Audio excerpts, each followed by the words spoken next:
L. Motley. The Hall of Fame Award is presented posthumously to an AAJ member whose career made a significant and positive impact on the civil justice system. Honorees are selected for their integrity and character, as well as for their contribution toward AAJ's mission and growth, to the civil justice system and public good, and to trial advocacy and the legal profession. Good afternoon. Ron Motley believed with his whole being in the Seventh Amendment. He knew that the right to a jury trial was the great equalizer in our country. Ron Motley lived the words of James Madison when he said, quote, "Trial by jury in civil cases is as essential to secure the liberty of the people as any one of the pre-existent rights of nature." Ron knew that men and women of little means or influence stood equal before the court of justice against the rich and the mighty and the powerful. While representing tens of thousands of injured people over his lifetime seeking justice, Ron never forgot the individual involved in his practice. He proudly represented the widow of Lawrence Leaf, a shipyard worker, in her lawsuit against Pittsburgh Corning Corporation and other former manufacturers of asbestos that marketed and sold a product that gave her husband cancer.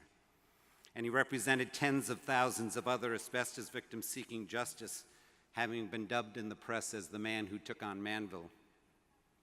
Ron zealously advocated for the family of Mildred Wiley in Muncie, Indiana, who died from secondhand smoke in a lawsuit against the tobacco industry. And he went on to secure tobacco whistleblower Jeffrey Wigand to ensure that he was allowed to speak the truth, and he vigorously defended him against the attacks from the multi-billion-dollar tobacco corporations. Ron also represented the state's attorneys general in the battle against the tobacco industry and their multi-billion-dollar public health settlement. And in his final act, Ron sought justice for Thomas Burnett's family and the more than 6,500 other victims on 9/11 against the forces that supported and financed terrorism.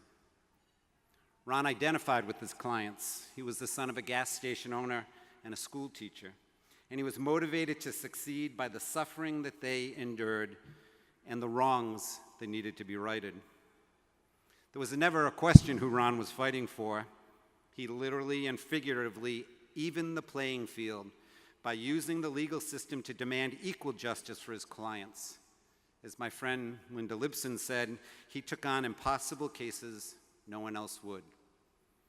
Ron had a number of inherent traits that made him the greatest of trial lawyers: his impressive intellect, his strong personality, his terrific charm, his great sense of humor, and his unbending courage were a set of characteristics unique to Ron that allowed him to dazzle juries and impress judges throughout the country. Ron's devotion to hard work and tireless commitment to spending the enormous amount of time necessary led him to become an expert in all important areas of his cases. Anyone who worked with Ron would tell you of the late-night, erratically written notes, sometimes on the back of a cocktail napkin, of his latest thoughts about a liability document or a jury argument he wanted to make, often slipped under our doors, and others late at night or early in the morning. Ron read and understood every document that was produced, every article that was written, and every study that was published on all aspects of his litigation. He had a startling memory for detail and an ability to get his idea across by simplifying complex evidence, connecting with jurors' human experiences, and using courtroom antics to get his point across. His dedication to his clients and internal fortitude drove him to master the science and medicine and the state-of-the-art of every case he worked on. This commitment to preparation and dedication to detail is a lasting legacy of what it means to be a trial lawyer and a shining example for all trial lawyers to follow. Ron believed that the courtroom was a theater, and that we all needed to engage the jury in order to tell our clients' stories. Ron would employ whatever courtroom tactics he could entertain the jury with to make his point. One long trial in Baltimore, the defendants accused in their motion for a new trial Ron of outrageous misconduct, of calling the defendants murderers, of challenging defense counsel one time by donning a white doctor's coat and a toy medicine kit and presenting it to the defense counsel during the closing to thank him for curing his dead client. And then there was the time he used the squirt gun on the defendant's demonstrative to show his disdain he had for their position. Ron Motley changed the legal landscape of our country for the better. We miss him tremendously, but it's an honor today to bestow this honor from an organization that he dearly loved and to induct him today into AAJ's Hall of Fame. This time I'd like to call up Ron's partners, Don Migliori, Ann Kearse, John Baden, and Ann E. Rice to receive the award in Ron's honor.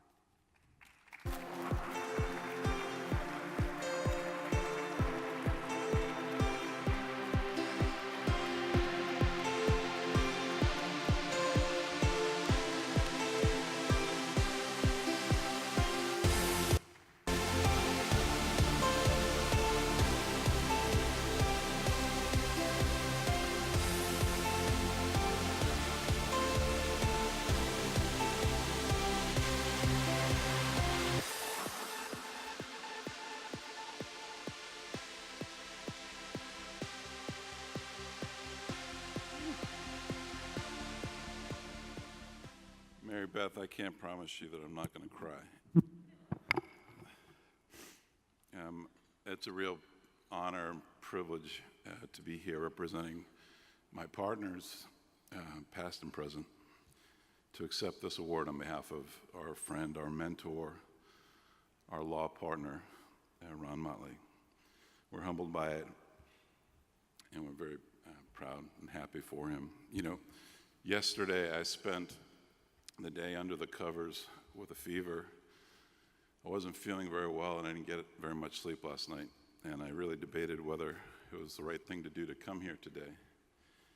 And it made me think back in July of 2013 when Ron Motley was at the end of his life and frail, unable to shave or really get dressed on his own.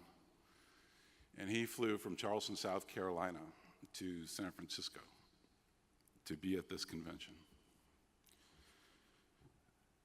Ron wasn't able to get to every section meeting, but I was at the asbestos section meeting when he arrived, a little late as usual, in his wheelchair, in sweat clothes, unshaven, with a blanket on him. And in the middle of business being called, the room stopped, and it was a sight to see. Hundreds of lawyers standing up, applauding and giving this man the ovation that I believe he truly deserved.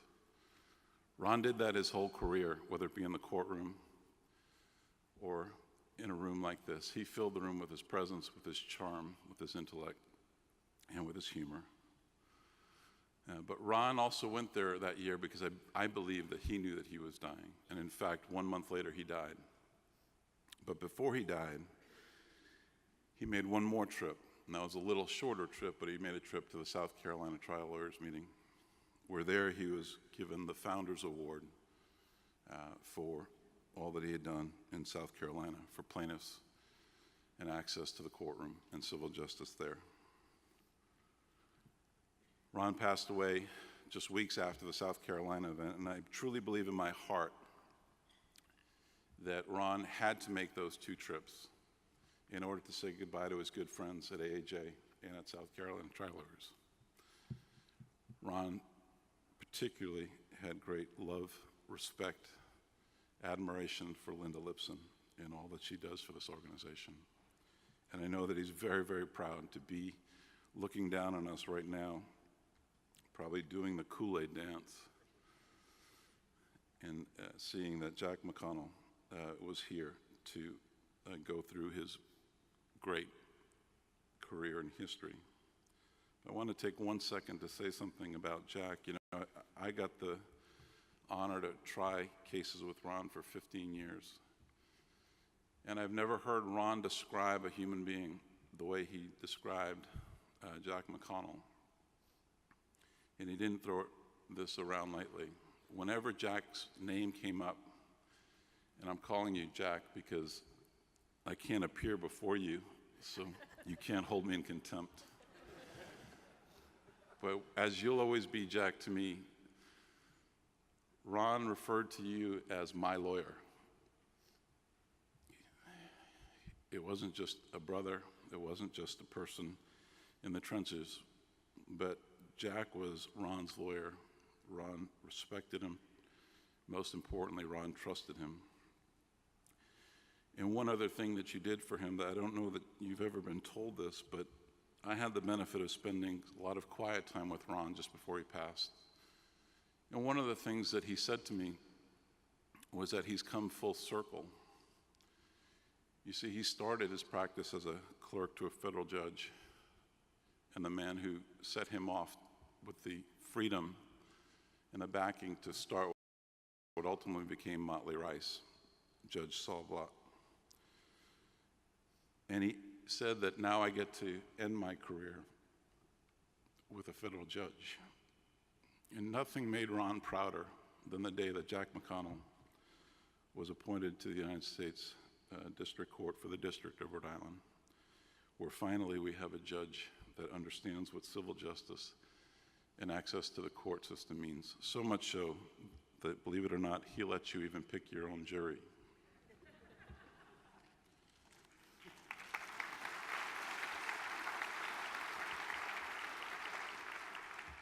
Listen, I don't want to take too much of your time, and Jack went through all the things that Ron did, and as you know, Joe Rice and Ron slayed some dragons together from asbestos to tobacco, 9/11 aviation cases, 9/11 terrorism cases, and Ron and Joe were a perfect combination.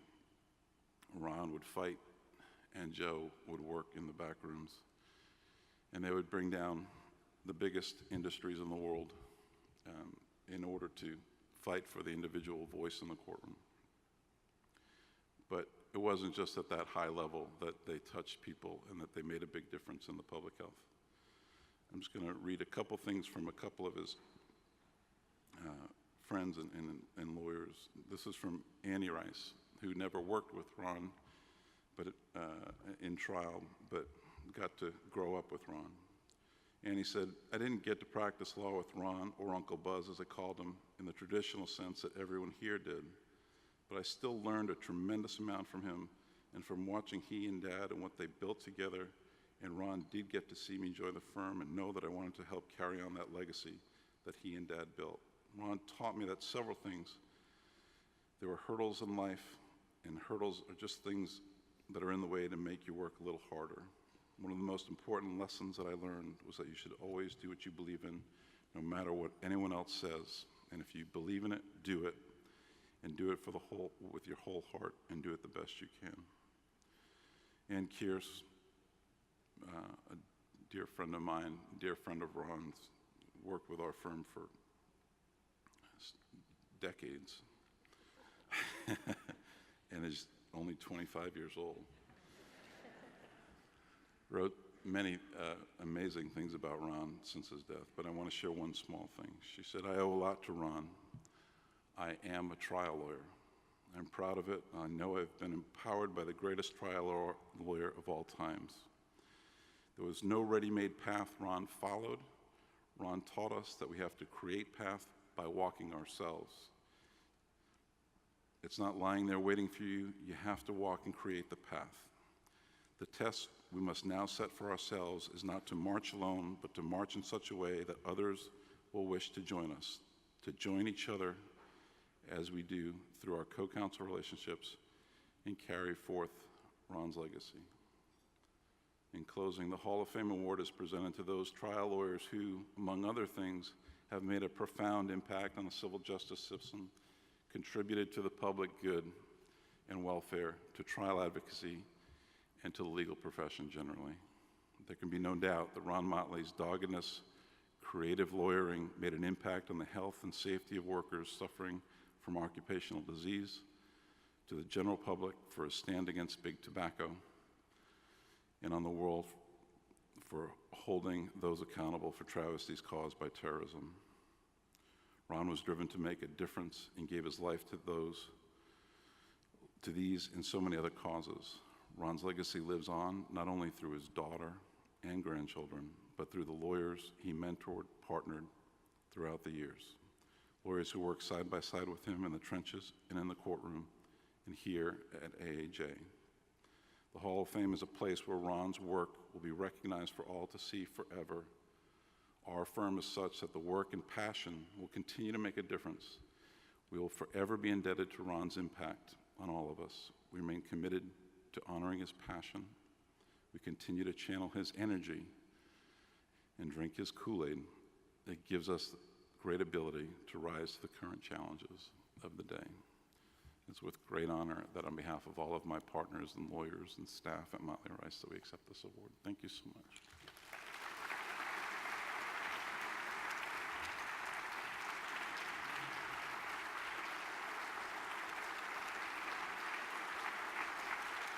Please welcome AAJ